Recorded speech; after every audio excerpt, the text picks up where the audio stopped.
My name is Gary Bukovnik. I'm 75 years old and I am an artist. More specifically, I'm a watercolorist. Ever since I'm 4 years old, I painted and drew flowers. And this is all fine in grade school and in high school. But then, when I eventually attended art school, and I was told, well, Gary, you can't be an artist because you paint flowers. Flowers are not art. And foolishly, that Gary believed them. Abstract expressionism is what seemed to be the only language that you could speak through. So I thought, well, I guess that's the case, and I'll give up my ideas of becoming an artist. So because of absolutely no self-confidence and because of being discouraged by so many people, I dropped out. When I moved to California, I had decided I no longer would let anyone know that I painted flowers. And this will be my dirty little secret. I was painting landscapes and I was making rather inept abstract paintings. And because of the kindness of others, a friend knew a friend who had a friend that had a gallery, and I got into the gallery. I was so happy to even have just the littlest part of a life in art.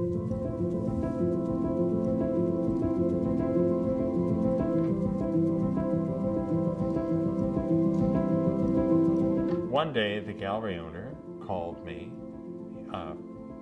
at home and said, Gary, could you please come down to the gallery? There's something I want to discuss about your painting with you. And I thought, oh dear, he's going to throw me out of the gallery. And I got myself together and I went down there, and he looked at me and he said, what on earth is wrong with you? And I said, well, you're going to throw me out of the gallery, aren't you? He said, why would I do that? And I said, well, you said you wanted to talk about my painting, and I just figured it was no good. And he said, no, there's nothing wrong with your painting. He said, but Gary, you know, I look at you and I look at your paintings and I think, you should be painting flowers. You could have knocked me over with a feather. I thought, wow, how did he know?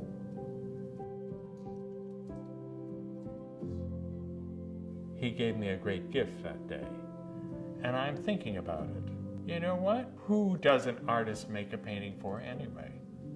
You can't please everybody, so who are you supposed to please? I thought, you know, you're supposed to please yourself.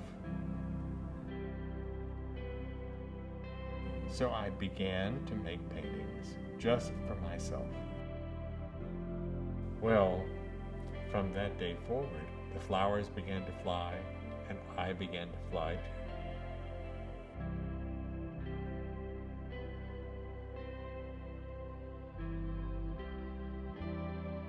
How incredible this is, that people have responded to my paintings in all these different places, all these different kinds of people.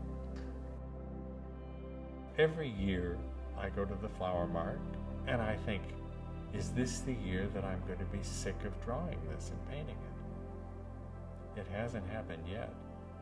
I find it endlessly fascinating.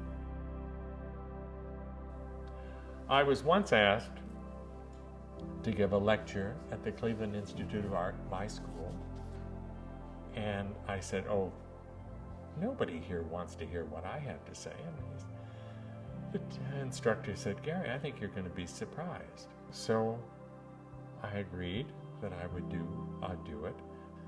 At the conclusion of the lecture, they turned the lights on, and to my shock, the auditorium was standing room only. One young man came up, big, tall guy, overweight. He looked a whole lot like I used to look, and he said, you know, I came to school today to quit. So he was going to drop out of school. And he said, but after hearing you talk, I think maybe I won't. all I think I really want to do is go home and start painting. Well, there you have it. If I can do